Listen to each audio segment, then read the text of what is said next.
நாம இந்த போரை நிறுத்துன்றோம். டொனால்ட் ட்ரம்ப் என்ன சொல்றாங்கன்னா, நாங்க வெறும் தாக்குதல் சொல்றோம். தொடக்கத்துல நாங்க வெறும் தாக்குதல் நடத்துகிறோம். ஆனா இன்னைக்கு என்னாச்சு? 48 மணி நேரத்துல ஈரான் ராணுவமும் புரட்சியர ஈரானிய மக்கள் படையும் இணைந்து அமெரிக்காவுக்கும் இஸ்ரேலுக்கும் சட்ட பாடத்தை புகட்டியிருக்கிறார்கள். நாங்கள் தான் உலகத்தின் பேட்டை ரவுடி, நாங்கள் தான் உலகத்திலே மரண வியாபாரி, நாங்கள் தான் உலக மக்களை, உலக உழைக்கும் மக்களை கொண்டு குவிக்கும் முன்னணி படை என்று அறிவித்து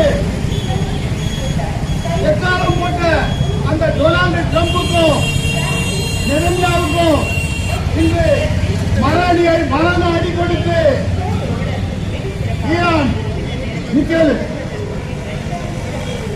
37 ஆண்டுகளாக இந்த ஈரானிய தலைவர் கொமேனி நம்முடைய நாட்டு மக்களை, கொமேனி சாதாரணமான இல்லை, வரலாறு என்ன சொல்கிறேன் என்றால், அங்கே ஈரான் நாட்டிலே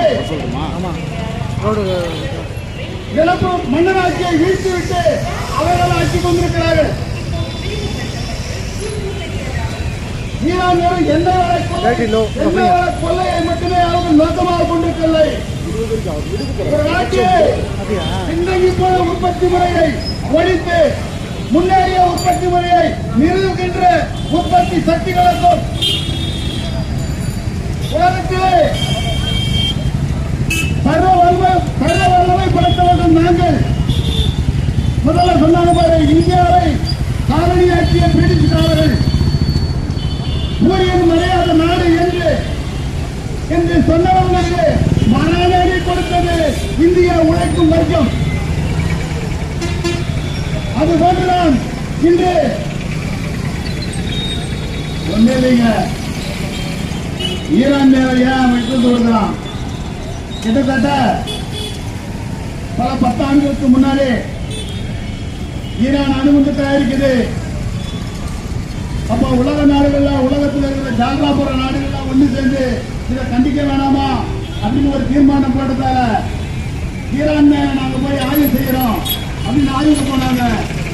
ஆய்வுல அந்த அணு உலையே கிடையாது, அணுகுண்டு தயாரிக்கப்படுறது சொல்லிட்டு வந்துட்டாங்க. அதெல்லாம் முடிஞ்சு போன விவகாரம். ஆனால் உலக கொலைகாரனான அமெரிக்கா ரவுடிக்கு, உலக ஏகாதிபத்தியத்தினுடைய தலைமை பீடத்திற்கு அதெல்லாம் ஒரு கவிதை கிடையாது. ஏன்னா சமீபத்தில்